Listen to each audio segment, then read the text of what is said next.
Muy bien. En el video pasado aprendimos sobre el órgano linfoide secundario en nódulo linfático e inclusive también ya en video pasado también revisamos el vaso linfático. El día de hoy vamos a revisar entonces sobre el vaso. Haciendo una recapitulación, ya revisamos el sistema linfático con sus vasos linfáticos y sus nódulos linfáticos y en esta ocasión es el turno del vaso. Entonces vamos a revisar el órgano linfoide secundario que sigue, que ya les adelanté, que es el nombre del vaso. Entonces, vamos a ponerlo en rojo en esta ocasión, vamos a cambiar de color. Seguimos con los órganos linfoides secundarios. Para hablar del vaso, lo primero que nosotros tenemos que definir o que tenemos que revisar, pues es que este vaso del cual nosotros estamos hablando no es un vaso de estos clásicos que contienen agua. Este no es el vaso del cual nosotros estamos hablando. Aunque el nombre suene muy parecido, el vaso del que vamos a hablar se escribe con B grande, con B y con Z. Entonces, este es el órgano que vamos a revisar. La localización de este órgano, ¿dónde se va a encontrar en el cuerpo? ¿Dónde la vamos a tener? ¿Cuál va a ser la principal zona en donde vamos a encontrar este órgano en nuestro cuerpo? Entonces, para poder nosotros hablar sobre vaso, tenemos que saber que este es un órgano que se encuentra principalmente en el abdomen. Este vaso, el órgano linfoide secundario, su localización en el Google Maps de nuestro cuerpo va a ser en abdomen, en donde nosotros lo vamos a tener. ¿En qué parte del abdomen principalmente es donde lo vamos a encontrar, no? ¿En qué parte es donde lo vamos a tener? Bueno, entonces si dibujamos, vamos a disminuir un poquito nada más el calibre, perfecto. Entonces, dibujando a nuestra persona, a nuestro paciente, en esta ocasión que tenemos aquí, vamos a tener su cuello y su tórax de una manera también un poco algo abstracta. Vamos a tener aquí su tórax de nuestro paciente, lo vamos a tener aquí junto con sus brazos, ¿no? Entonces, vamos a tener los brazos de nuestro paciente, su tórax aquí, van a estar aquí sus bracitos de bolita, y se va a encontrar principalmente ya a nivel de abdomen. ¿Qué tan abajo? Bueno, tenemos que se encuentra el esófago del paciente, vamos a tener el estómago con su curvatura mayor y su curvatura menor, y va a estar justo aquí, aquí es donde se va a encontrar el vaso, justo por detrás del estómago y al ladito del estómago, aquí es donde vamos a tener principalmente la situación del vaso, siendo también un órgano en su mayoría intraperitoneal. Entonces en el abdomen, al ladito del vaso, justo en el flanco del lado izquierdo, en el flanco izquierdo por al lado y atrás del estómago es donde vamos a tener a nuestro vaso, es la zona anatómica en la cual nosotros nos vamos a localizar. Las funciones del vaso, pues regularmente este vaso es un órgano que pesa alrededor de 150 gramos aproximadamente y en su eje mayor, de hecho tiene una forma un poquito alargada, es un órgano que tiene una forma alargada como lo estamos dibujando de esta manera y en su eje mayor, este óvalo o este órgano alargado va a medir alrededor de 12 centímetros. Además, es un órgano que si bien sí tiene esta forma alargada que platicamos, regularmente es un poquito plano. Entonces, si bien sí tiene volumen, suele ser más aplanado. Y como les decía, ovalado o en forma de óvalo. Además de esto, las principales funciones del vaso, de hecho es muy similar a la del nódulo linfático, pero aquí en lugar de filtrar linfa, de lo que se va a encargar es de filtrar sangre. Su principal función va a ser el filtrar sangre. Y de esto, cosas que se encuentran en el filtrado de la sangre, va a reaccionar contra ellas. Entonces va a reaccionar contra cosas que no son muy buenas. Reacción contra cosas malas. Es generalmente de lo que se va a encargar el vaso. Visto de, si nosotros vemos a nuestro vaso, vamos a ponerlo un poquito más abajo, visto desde una vista un poquito más macroscópica, si nosotros encontramos a nuestro vaso, vamos a quedar que es un órgano un poquito ovalado. Este órgano ovalado lo vamos a tener, no me quedó tan ovalado, vamos a dibujarlo un poquito así. Este sería nuestro órgano principal, que sería el vaso, de forma un poquito más ovalada. Como todo en el cuerpo, en el vaso está entrando una cosa que se conoce como arteria. Vamos a dibujarla más mejor aquí. Vamos a dibujarla aquí. Entonces, en el vaso está entrando una arteria y esa arteria recibe el nombre de arteria esplénica. Entonces tenemos una arteria esplénica que es la arteria que va a entrar y va a surtir de sangre y va a nutrir de sangre al vaso, es la arteria esplénica. Y como todo órgano en el cuerpo, pues además de una arteria, también viene acompañado de su vena. Entonces aquí al ladito nosotros tendríamos a otro vaso sanguíneo que es la vena esplénica.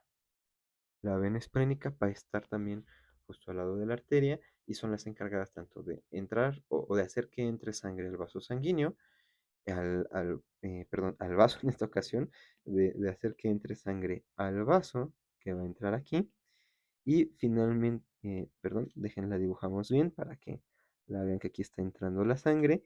Y además tendríamos del otro lado a la vena esplénica, que la vena esplénica es la encargada, como pueden adivinar, de sacar la sangre del vaso. Entonces aquí está el vaso, por la arteria esplénica entra y por la vena esplénica sale la sangre. De manera muy, muy simple, que son las cosas que nosotros tenemos que empezar a conocer.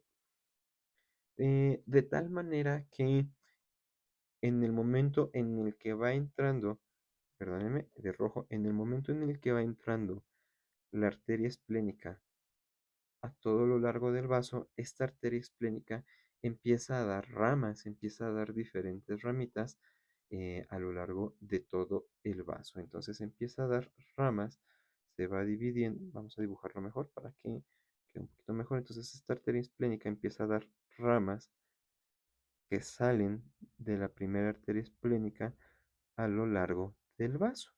Y estas ramas que empiezan a dar son bastante importantes porque se conocen como arteria, no directamente, pero algunas de ellas se conocen como arteria trabecular. Vamos a dibujarlo con el lápiz más fino, como arteria trabecular, que va a ser bastante importante después. Arteria trabecular, arteria trabecular. Principalmente porque esta situación de estas ramas que está dando eh, el vaso nos va a dividir de manera muy, muy, muy esquemática al vaso en diferentes zonas. Nos las va a estar dividiendo en diferentes zonas al vaso, principalmente dado por las ramas de la arteria esplénica que se conocen como arteria trabecular.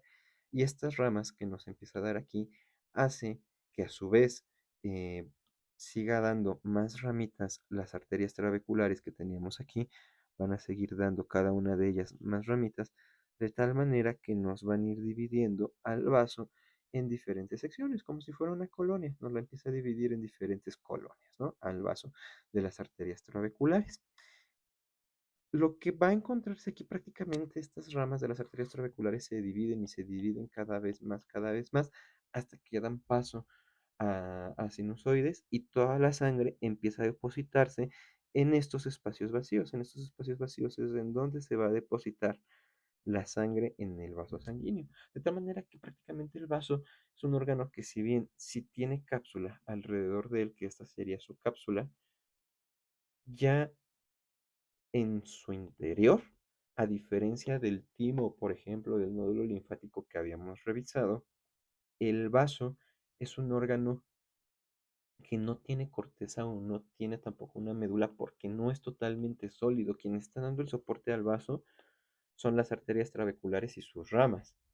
Y en medio, en estos espacios vacíos que tenemos aquí, principalmente se va a localizar sangre líquida. Aquí lo que vamos a tener es sangre líquida. Aquí es sangre. En su estado líquido, sangre, pues la sangre es líquida, ¿no? Entonces tenemos sangre. Y como la sangre es un líquido, prácticamente van a encontrarse aquí nadando los eritrocitos. Aquí van a estar nadando los eritrocitos. Y todos estos eritrocitos que van a estar aquí nadando entre las trabéculas se conoce como pulpa roja. Y la pulpa roja son los eritrocitos que se encuentran nadando aquí en el vaso sanguíneo, que son tenemos que saber. Ahora, si nosotros le hiciéramos un zoom a estos apartados, vamos a poner aquí nuestra arteria trabecular. Aquí nosotros vamos a dibujarlo con el otro lápiz, está muy simple. Aquí nosotros vamos a tener a nuestra arteria trabecular. Esta es la arteria trabecular, que si ustedes se acuerdan, son las primeras arterias que nosotros estábamos dibujando aquí. Entonces le hacemos un zoom y a partir de ahorita vamos a tener aquí a nuestra arteria trabecular. Aquí está la arteria trabecular. Yo les mencionaba desde hace rato que la arteria trabecular da unas ramas. Y esta rama que está dando aquí, la arteria trabecular, se va a conocer como arteria central. Es la arteria central. ¿Por qué? Porque está en el centro de la estructura que vamos a revisar. Entonces esta se conoce como arteria central.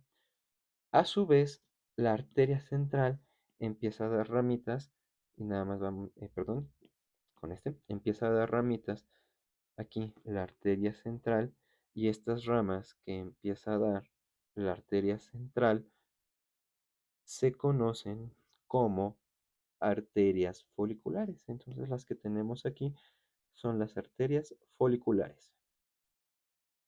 Recapitulando, tenemos una arteria trabecular que da una rama que se conoce como arteria central y a su vez la arteria central vuelve a dar muchas ramas que son las arterias foliculares. Esto es pura anatomía que tenemos en esta parte.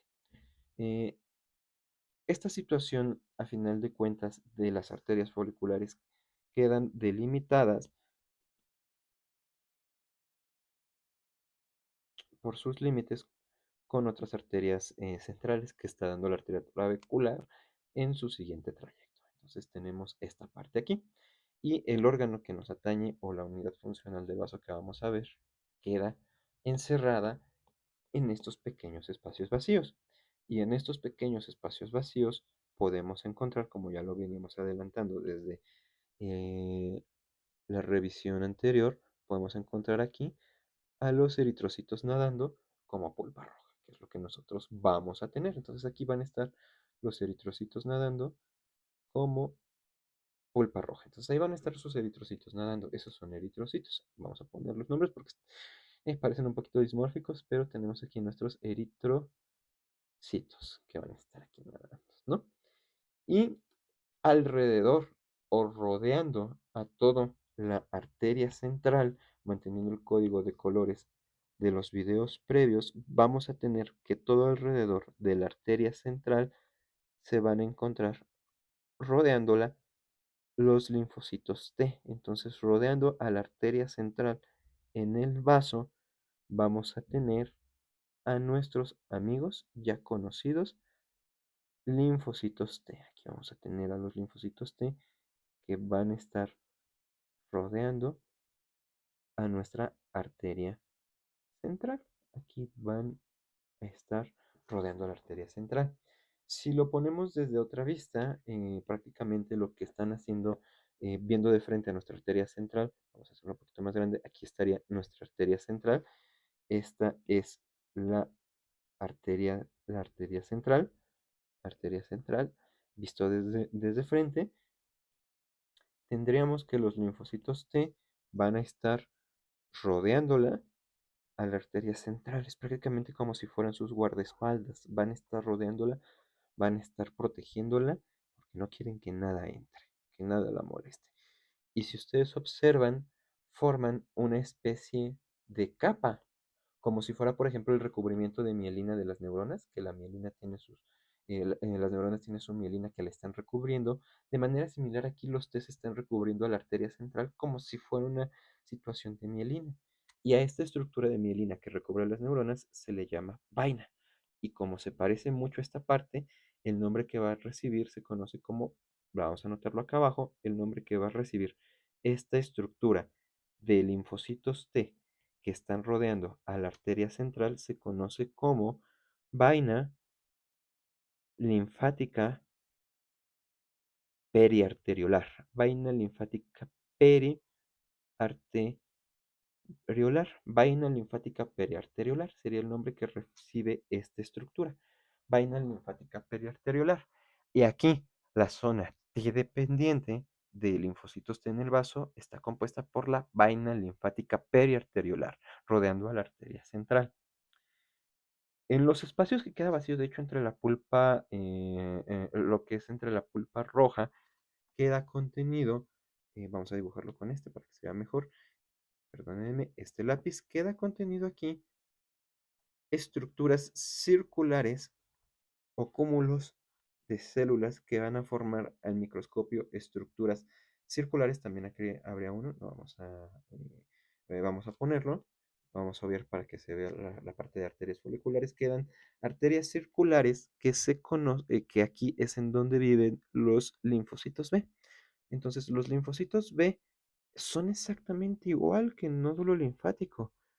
Son bastante especialones, no les gusta juntarse con nadie más y empiezan a poblar y se separan de los linfocitos T y forman unas estructuras circulares que les pueden sonar bastante conocidas del video anterior. Estas estructuras que están formando aquí los linfocitos B se conocen como folículos. Folículos. Entonces, aquí los linfocitos B en el vaso van a formar folículos, al igual que en el nódulo linfático. Tenemos los folículos exactamente igual. Van a formar los folículos. Y esto que están formando aquí los folículos, prácticamente estas dos zonas, pero principalmente a los folículos, es lo que se le conoce como pulpa blanca. La pulpa blanca perdónenme, del vaso estaría formado por la zona B dependiente, que sería el folículo, y la zona T dependiente, que sería la vaina linfática periarteriolar, nos forman a nuestra pulpa blanca del vaso. Dichos de otra manera. Y aquí estaría fácil. Ahora, si no han visto el video anterior, les recomiendo irse al video de nódulo linfático, que en la lista de reproducción está arriba, para que es ahí en donde explicamos el concepto de ligando y receptor de las quimiosinas. Aquí lo vamos a obviar porque damos por hecho que esa parte ya la entendemos. Entonces, si ya entendimos esa parte, lo siguiente va a resultar bastante sencillo. ¿Por qué? Porque esta diferencia en zona T dependiente, que sería la vaina linfática periarteriolar, y zona B dependiente, que sería folículo en el vaso, está dado por las quimiosinas, exactamente igual que en el nódulo linfático por las quimiosinas. Entonces, en el caso del linfocito B, en el caso del linfocito B, linfocito T, perdón, en el caso del linfocito T, son exactamente las mismas quimiosinas y los mismos receptores. En el caso del T, su receptor es CCR7, que era Cristiano Ronaldo, y las quimiosinas que lo van a guiar hacia la vaina linfática periarteriolar y que lo mantienen ahí es CCL19 y CCL21. Son exactamente las mismas quimiosinas que revisamos del nódulo linfático. Si ya se aprendieron esta parte, aquí resulta un poquito más sencillo. Y en el caso del linfocito B, las quimiosinas que lo mantienen en el folículo, en la zona B dependiente del vaso, es CXR5 en el caso de su receptor, y la quimiosina que lo va a atar en esa zona es CXCL13. La mismita que habíamos revisado en el video de nódulo linfático. Es exactamente la misma. Entonces, son las mismas quimiosinas las que están dando la zona B dependiente y la zona T dependiente. Si se lo aprenden en el video de nódulo linfático, pues va a ser más fácil acá, ¿no? Y por último, nos faltan una última estructura. Al igual que en el nódulo linfático, en el vaso, en esta parte que nosotros estamos revisando, en la parte exterior, se forma una especie de seno, se forma una especie de espacio vacío por el cual va a estar circulando también aquí, pues a final de cuentas aquí es sangre, aquí no es linfa. Y en este espacio vacío van a vivir unos linfocitos bastante especiales que de hecho no habíamos mencionado previamente. Vamos a dibujarlo de un azul más clarito. Aquí van a estar unos linfocitos y si está de azul más claritos, también van a estar unas estructuras que se conocen o unas células que se conocen como linfocitos B. Van a estar rodeando todo este espacio que queda aquí vacío y van a vivir aquí estos linfocitos B. Pero como ven, son unos B diferentes de los que viven en el folículo. ¿Por qué? Porque estos tienen unos color de ojos más claros. Es un azul un poquito más claro, ¿no? Entonces, aquí estos Bs van a estar viviendo a lo largo de todo este espacio. Y estos Bs son diferentes. Y para diferenciarlos, y de hecho también les recomiendo ver el video de hematopoiesis, donde hablamos del linfocito B, porque ahí mencionamos esta clasificación. Estos Bs que tenemos aquí se conocen como linfocitos Bs, linfocitos Bs de la zona marginal, porque viven en el seno marginal, linfocito B de la zona marginal. Y esta estructura en donde ellos están viviendo se conoce como seno marginal. Entonces, como ellos viven muy cerca del seno marginal, se les conoce como linfocitos B de la zona marginal. Así es como se les va a conocer. ¿Cómo se van a diferenciar de los otros Bs? Fácil, de los otros Bs, ¿dónde viven? Pues pueden adivinar. Se les conoce como linfocitos B foliculares porque viven en el folículo. Linfocitos B foliculares. Es importante mencionar que estos linfocitos B de la zona marginal tendrán otro patrón de quimiosinas totalmente diferente a los linfocitos B foliculares. No vale la pena verlo en este video, eso es tema de otro video para hablar de eso, ya es mucha información para ir iniciando, pero solo quédense que son em, otro tipo de linfocitos B de la zona marginal. Y si ustedes se acuerdan, pues dentro de nuestra clasificación teníamos diferentes linfocitos cuando hablamos en ese video. Aquí están los de la zona marginal y aquí están los foliculares. Y es importante también comentar pues que en toda esta estructura podemos encontrar algunas otras células, como lo pueden ser también macrófagos que se van a encontrar viviendo también ahí en el vaso, que van a ser bastante importantes en siguientes temas que vamos a revisar. Entonces, con esto estaríamos terminando nuestra revisión y nuestro video de vaso.